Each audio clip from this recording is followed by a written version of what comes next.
where we had a bloke changing once, didn't we, in the background? Oh, God, we did, didn't we? Yes. Was it in the Somebody first one? Somebody stripping off in the background. Okay.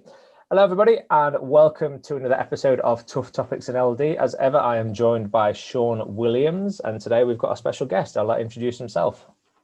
Hi guys, I'm Sam Abdulla. I'm a learning disability nursing lecturer and a learning disability nurse by trade from north of the border up in Edinburgh.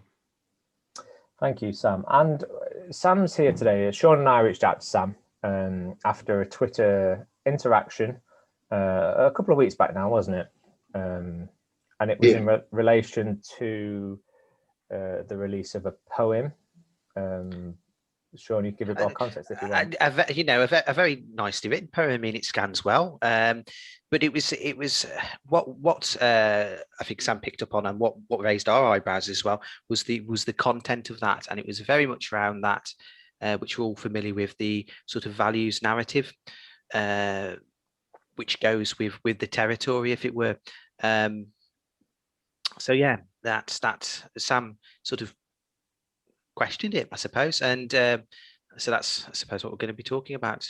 Yeah, Would so you agree? Sam, do you want to give a bit of context to sort of what you saw and what your thoughts are around that, if that's all right, please? Yeah, no problem. So as you guys mentioned, there was a poem that came across the Twitter sphere maybe two or 3 weeks ago at this point, which was articulating some of the, as Sean very nicely put, the values-based assumptions that we make about particularly learning disability nursing and the reasons why people come into learning disability nurses. And I think the attempt of, or part of the attempt of the poem was to articulate some of the things that we do, or we may find ourselves doing within a learning disability setting, but very much comparatively to other fields of practice, and feeding or perpetuating a narrative of proper nurse, which is something that we have heard across learning disability nursing, and I'm sure you've probably heard it across learning disability physiotherapy. Did you not fancy doing proper physiotherapy? You've gone and done this. Mm-hmm. And I've spoken with David, who penned the poem since. And I think that the language I used with him was kind of a visceral reaction, is what I have to the use of the word proper. And I think the poem was circulating around kind of the regular players within in Twitter, and there was a lot of talk about how good it was and how great it was. And as Sean said, as a piece of art and as a poem, it does scan well, and it does read really well.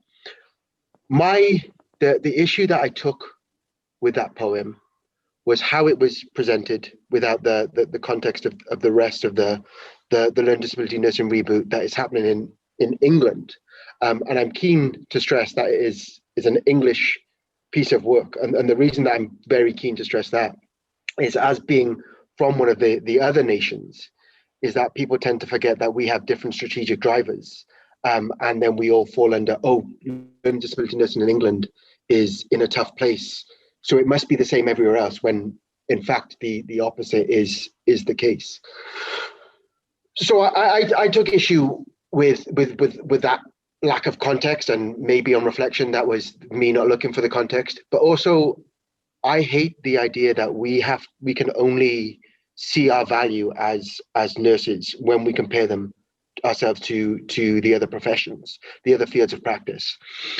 And I think part of me, or a huge part of me, starts to become quite frustrated in our inability to articulate what we do, and to articulate what we do effectively and in a way that actually is meaningful, not just to the people who we're working with and to us as a professional body, but also to those outsiders, to actually be able to say, this is what we do and this is why we do it.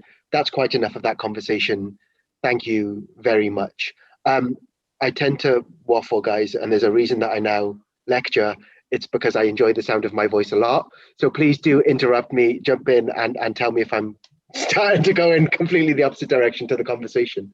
So yeah, that was kind of what spurred me to respond to the poem, where I questioned the use of the word proper, and that perpetual narrative that I think personally we need to stop giving oxygen. That actually, by feeding into that narrative, and a big part of my concern is if we don't have value on the work that we do, and if we perpetuate ideas of the value of our professions, what does that mean about the people who need support from our professions?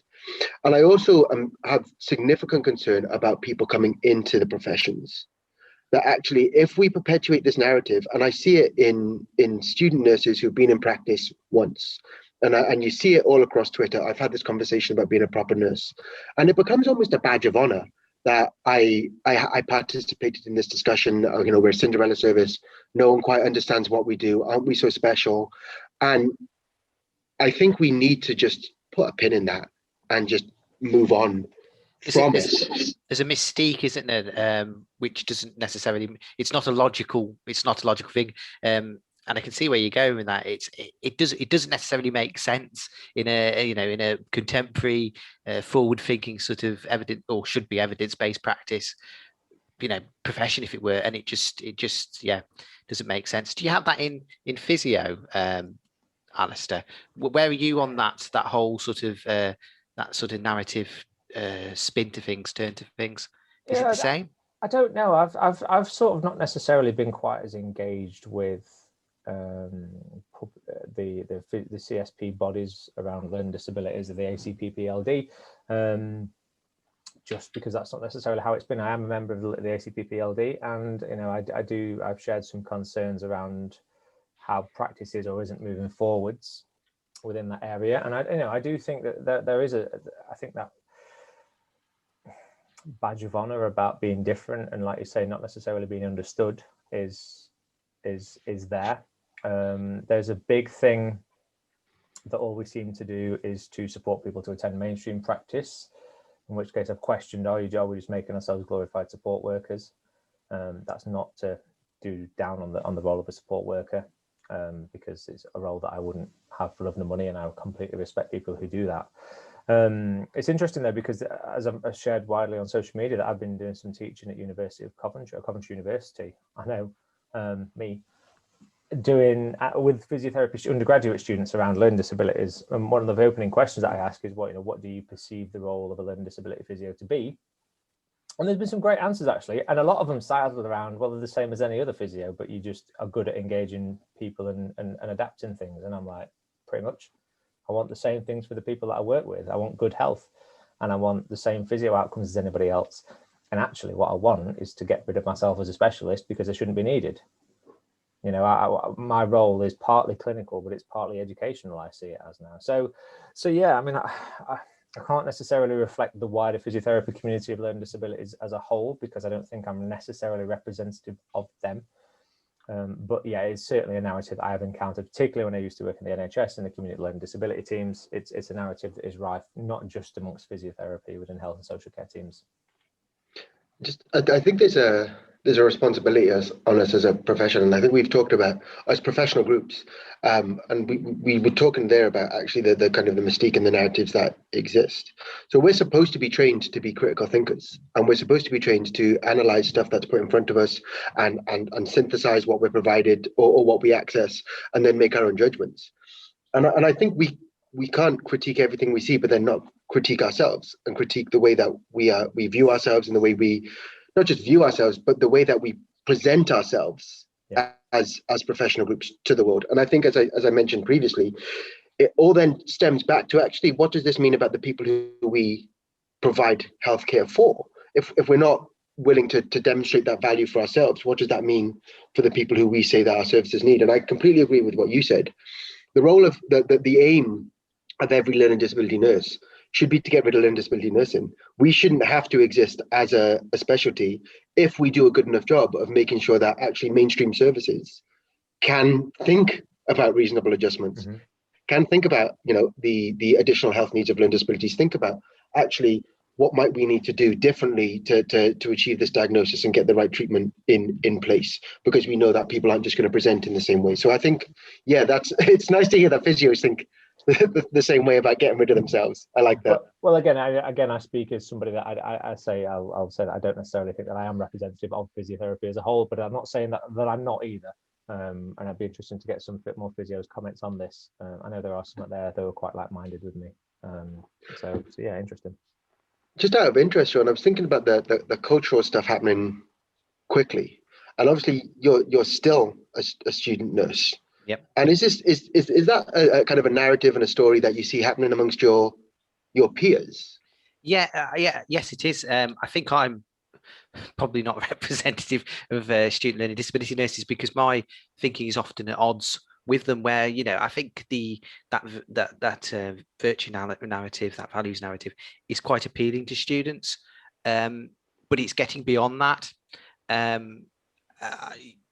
People, as you know, have often there's a big people have personal stories on why they go into either learning disability nursing or into the other professions that support people with learning disabilities, and they're quite personal. They're very individual, and there tends to be a sort of story there which lends itself to that sort of value and virtues based narrative, whereas I see it really as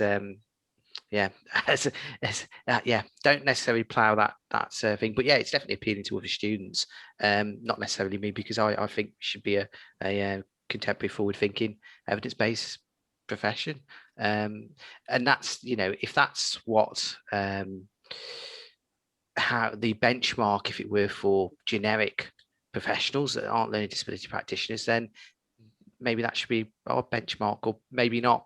It's one of those things. Maybe this is something I wanted to tease out, is slightly controversial, but is it to think contrary, is that sort of that more scientific approach actually counter to sort of the humanistic approach which we value? It's really, really odd. Or is that sort of dichotomy something we need to do away with? I'm just talking out loud. No, I think you're right. And I very much hate the idea of binaries. I don't like thinking in black and white, and maybe that's why we come into the professions that we've come into, because actually there is maybe a little bit more of the grey that we can exist in. And I don't think that people coming into learning disability professions with stories is a bad thing. I've got my own stories, and I think having that value base at the core of it is really important. I've had a lot of time to think over the last year, as we all have, as I stare at the same four walls over and over again. And I've realized that what underpins my practice is social justice, and actually recognizing that there is a social injustice that's happening with these constructed norms that we've built as societies, that mean that people who don't conform, as many people with learning disabilities won't, get a worse off ride. And I've realized that's what has led me to this point. And I'm never going to let go of that value base. That value base is really important to me. But what my profession is more than a value base. That is part of my value, is part of my profession, and it's part of what drove me to where I am. But as you said, Sean, we have to also be able to move beyond that. We have to be able to recognize why we do the interventions we do, why we work in certain ways, how we articulate what it is that we do, and why we're doing it, and why we consider different ways of working as not being appropriate, or be critical of those approaches that we might have taken previously or still take now.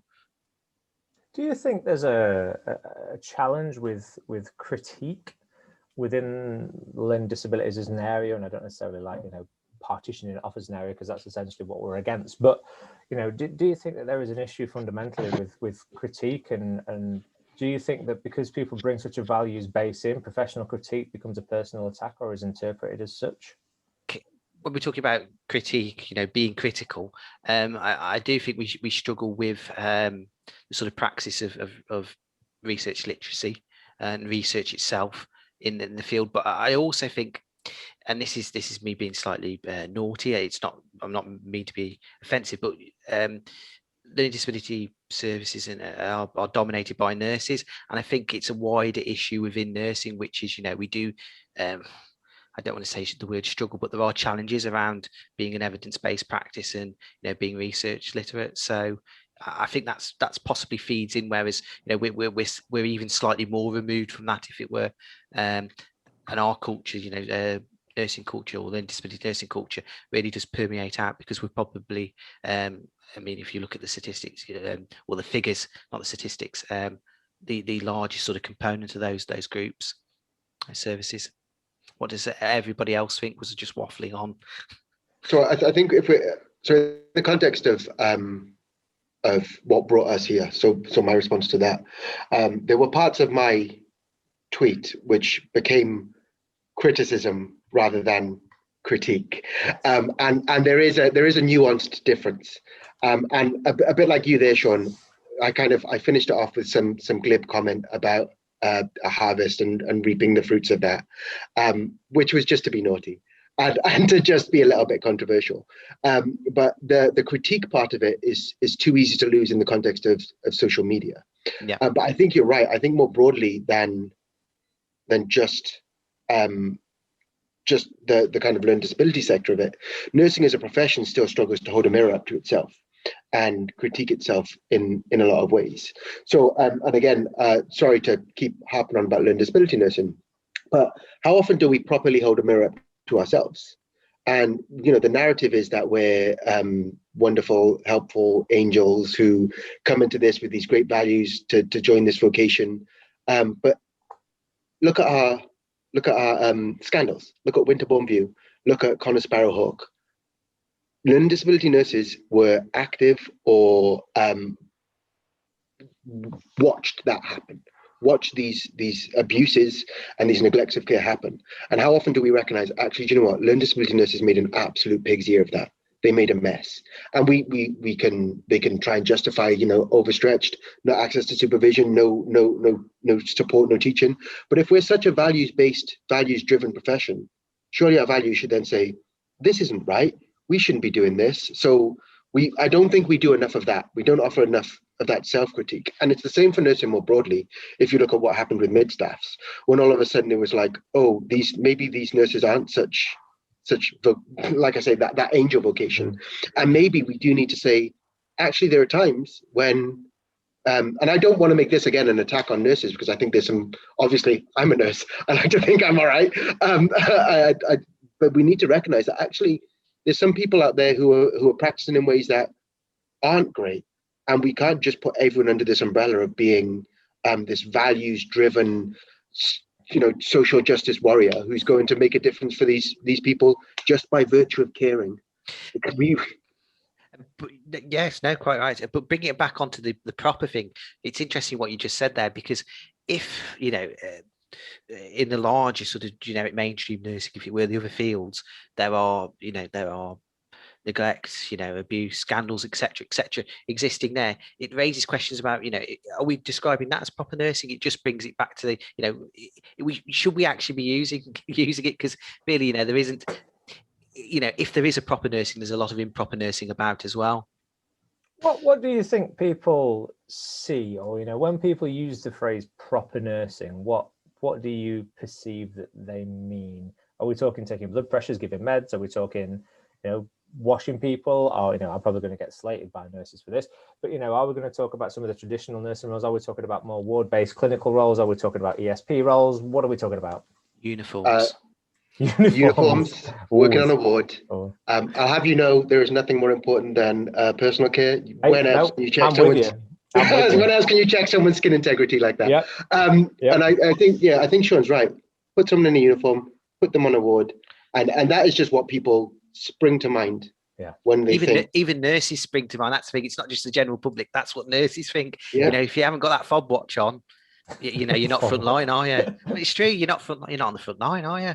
We had it during COVID, where that was there's a whole argument about what a frontline nurse was, and considering community teams have had to adapt to working and really under a lot of pressure to try and provide care and support during this, and it was just like, no, if you're not got the fob watch on, not got the PPE on, you ain't on the front line.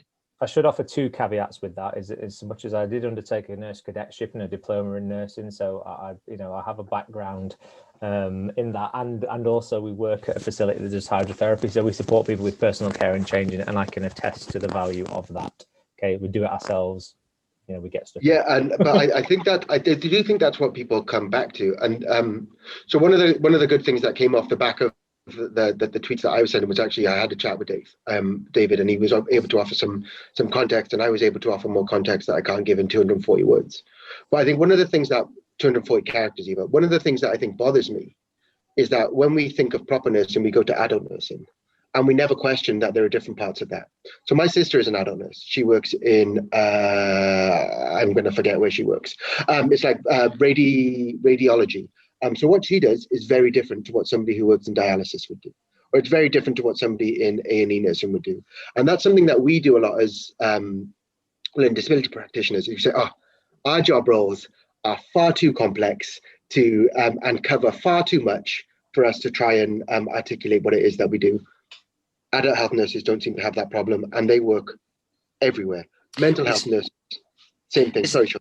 No, yeah, quite right. I can't remember the name of the paper, so forgive me for that. But there's a bit. It's an Australian paper, and it's quite interesting looking at nursing culture in the UK, and it looks at what they call technical specialisms and relational specialisms, and they make that distinction where it's probably best, really, at the conclusion, to describe learning disability nursing as a relational specialism as opposed to technical. There's no hierarchy to that. You know, they're horizontal on the same level, but it's around where nurses probably or a lot of the general public value that technical base. It's a little bit less well defined, that relational aspect of it. But actually, there's nothing. Well, I'm just waffling now.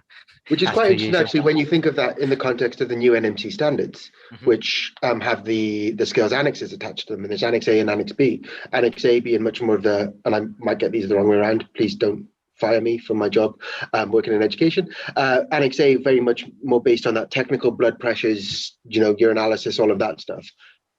Section B being far more about the communicative relational skills, the low-level psychological interventions, those kind of talking therapies that we might be part of as nurses. So, and I wonder, even in that, you say there's no hierarchy, but is A and B, does that start for us to think of a semantic hierarchy that this is first, then these come along? And I think, is it, even with that, which I really like that approach, that actually you've got these technical and you've got these relational ideas. And if you could share that paper with me, I would very much enjoy that. Good luck finding it again. But there's an element of, actually, they shouldn't really be that disparate at times, because how can you do your blood pressure stuff or your technical intervention without having that communicative anxiety management side with you? Regardless of learning disabilities or not, I would expect when I go in to get my so I've got a thyroid condition, so I need to get my bloods checked every few months. And when I go in, I can't look at the needle, and I need the nurse to manage my anxiety because I freak out. I can put needles in people, just don't put them in me. Thank you very much. So those skills are so interlinked that we create that false binary, that false dichotomy by separating them out. But I know that wasn't your point, but. No, but it leads on to an interesting point. So I'm not sure Alistair, being a physio, knows that there's often said that nurses, well, it's like a maxim or an aphorism that nursing is an art and a science. It's that sort of binary again, that dichotomy. When actually that's not necessarily the case. It's neither an art nor a science. It's more probably like a trade or a craft, really, which you develop and learn and build up a clinical repertoire, which I think is more of the culture, say, in physiotherapy and some of the other healthcare professions. But those sort of my point being, going back to it, it's just another layer of that complex sort of polar opposites we have in nursing, which we don't necessarily benefit from in learning disability nursing or wider learning disability services. How does any thoughts on that, Sam? So I've always kind of bought into the art and science discussion, and I think for me it's always been for me I've always justified that in the art is how we apply our science. So actually we have the science that underpins, which is what you were saying earlier, that evidence-based approach to interventions, whatever that looks like. So I was thinking before this, how do I define what we do? And some of it I was thinking about is direct intervention, and some of that is facilitation of other people doing that direct intervention, which comes back to what Alistair was saying earlier about the training for people. And I do think there is that science which underpins everything we do, or should underpin everything we do. And there is that art or that craft or that trade where we apply that and build that up. But actually, now that you've made me question it and you've introduced other terms, I'm like, well, actually, maybe craft is a better term, because it's got this underpinning knowledge base that we access, and it's about how do we develop and hone those skills to apply that and make that work in these different situations. So it's quite an interesting thought. It's been interesting listening to you guys wobble, and sorry to jump in. I've not heard my voice for a while, so I feel I need to contribute something. It's been interesting listening to you guys talk about the sort of the values and technical based, or relational and technical. A and B, we'll call it B and A for whatever. And just reflecting on what we've been talking about, or I've been talking about with students this week, in so much as physiotherapy, mainstream MSK physiotherapy. So, I've got a bad back, I hurt my knee, I'm doing a rehab, whatever, is starting to, in the last sort of 3 or 4 years, started to realize that actually it became so technically focused on structures and pathology that it missed the person completely. And only now is it starting to recognize and realize that actually a holistic approach, where you take into account the individual, you treat people as an individual, you use all those relational skills, do you get better outcomes from people? You build rapport, you communicate well. And we're sat here in learning disabilities, like, guys, where have you been? Like, these are what we do every day. And it's interesting, again, to think about, to split those things into technical and relational, because I'm sure there is nobody out there that would say that a psychologist is not a science-based profession, or psychology is not a science-based profession. And that is, from my experience, limited, is very much relational based, I would have thought. Yeah, psychology is quite interesting. I think they have one of their aims is to be scientist practitioners. So that's quite interesting. They build it into their way of thinking, their worldview. But yeah, just reflect on what you just said. Then it's almost that sort of 19th century sort of those 19th century dualism, binary things, and the idea that holism and what have you. So yeah, I don't know where I was going with that. Sorry. I think, again, it comes back to what we were saying about existing in the grey, though, doesn't it? That there's a balance between the two. That actually what we need to do is be able to do that technical stuff and do those direct interventions. So my first post was in a respite and residential unit for kids with complex health needs. So I needed to know how to manage these really, really difficult and really, really complex physical health needs. Where actually, if you don't manage this trachea quickly, this person can't breathe. And oxygen is pretty important. That's a science thing that I learned in my program. So we need to do these things quickly. But actually, then when I moved into community nursing, it was much more based in the relational and the management of mental health conditions and working with people in their homes. So there is that balance. And I think this is where some of the stuff where you, or just what you said there, Alistair, was like, everyone else is catching up. And there are things we do where we could buy into this properness or narrative discussion. And you're like, I don't want to be like that. I don't want someone to present me with a condition and then I think of just that condition. What I want to think about is that person, and I want to work with that person. And I can't understand how I can improve their health outcomes if I don't understand the systems and the context that they find themselves in. Because yes, I can bring them into my ward and I can do this and I can do that and they can be absolutely fine. The second I put them back into the context in which they were in, those health outcomes could fall apart. All the stuff that we've built up can fall apart. Right. And that was actually really interestingly why that first post I was in was a mix of child health nurses and learning disability nurses, was because the people who ran the service at kind of senior level recognized we both brought those very different skill sets, and we could learn those skill sets from each other. So actually the child health nurses would come in with a very technical know-how from their clinical experience in their undergraduate programs, and we would come with some technical experience but much more relational experience, and we were able to then kind of build up those skills in each other on the job.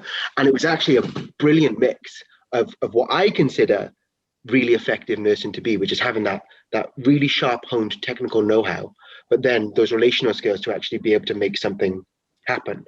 And I don't see that hugely across all of the other fields so much that I'm like, oh, that's proper nursing and what I want to be able to do.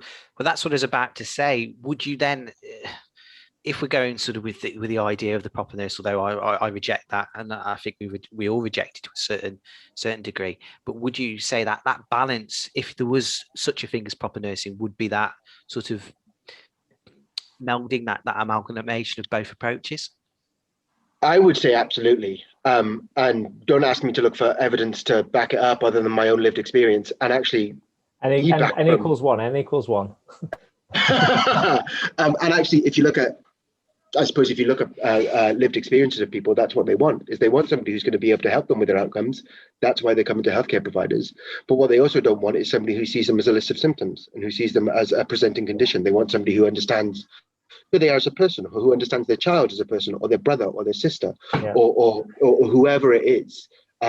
Because we aren't just our conditions. I'm not just poor eyesight and a bad thyroid. I'm a lot of things beyond that.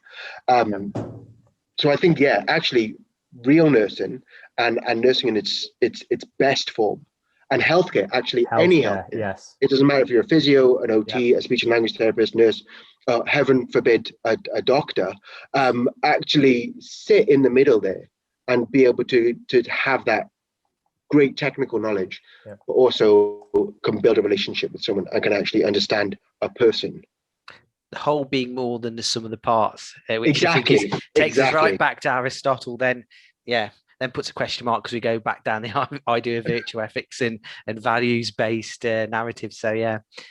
So guys, if I was going to start to draw this to a bit of a close, and not necessarily to put you on the spot, but what would your, I'm not going to ask you to come up with poetry on the spot, but what would your definition of what a learning disability nurse does or is or represents, what would that be?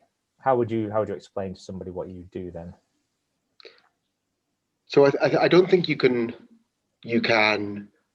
define what a learning disability nurse does without talking about health outcomes, because at the core of what we do, what it should be about is health outcomes. And whether that is, across all of the different considerations that we have about health, so mental health, emotional health, spiritual health, or physical health, all of that stuff, WHO definitions. Our job, or what I see our job is to improve health outcomes for people with learning disability. And that is either through direct intervention, or it's through the facilitation of intervention through the reduction of socially constructed health inequalities that exist. And I quite like that as a definition because I made it up. So you can all reference that. Abdullah, 4 o'clock this morning when I couldn't sleep. Is it my turn now? Yeah, we're going to quiz the student. Just quiz the student. Again, I think it's very difficult to define. What I'll say is, as a student, where I, from my position, I'd like to see more literature on it, to be fair. But if I had to come up with say something, it would be around that notion of, it is pretty much the same as any other nursing practice, but there's that relational dimension, which is probably much more broader and much more fundamental to what you do, and that's why I quite like that paper, which I can't remember the name of, because it's about relationships, whether it's the people you're supporting or working alongside, and it's the services you deal with. It's all about that while conducting the practice of healthcare, I suppose. What I think, just listening to is and I sort of alluded to it earlier on. I think whilst we as an area of practice may be clamoring to move towards more mainstream, at the moment what we might see is mainstream is starting to move more towards the relational side of things and recognize the social determinants of health.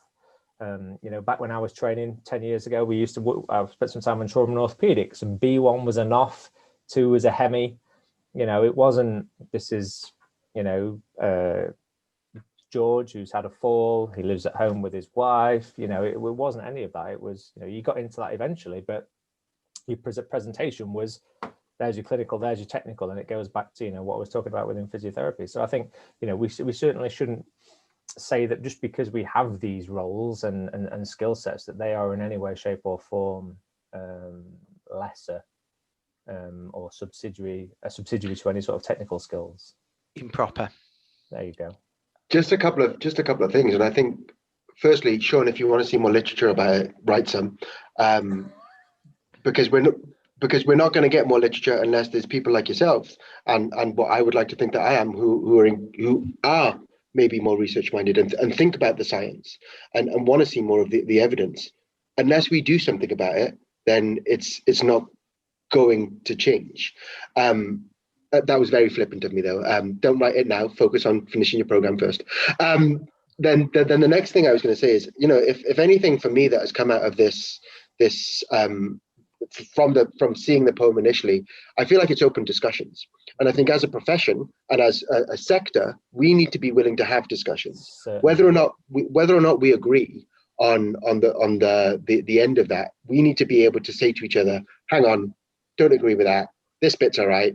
Think about this again," and then for them to say to me, "Well, actually, I think you're talking mince, and we should be thinking about X, Y, and Z," and that's fine, because we actually never will move forward as a sector unless we're willing to have those discussions and honest discussions where we don't just claim to be these virtuous creatures who have dedicated our lives to working with people with learning disabilities, because we're not. We're human beings. We're far more complex, and our motivations and our ways of being are far more complex than that. Professional critique, not criticism. I think there's a difference between the two, and I think that's something that's reflected more widely. Sam, I think that's a really good point to try and wrap this one up. Sean, is there anything else you wanted to add? No, I think that's perfect. Sam, if anybody wants to get in touch with you, where can they find you on, to contact you? Yeah, so you can find me on Twitter at Sam Abdulla, and then if you do a cursory Google, you can find my email address. Excellent. Well, guys, Sam, thank you very much for your time. Sean, thank you as ever, and we will see you all again next time. See ya. Thank you very much. Bye-bye. Cheers, guys. Bye.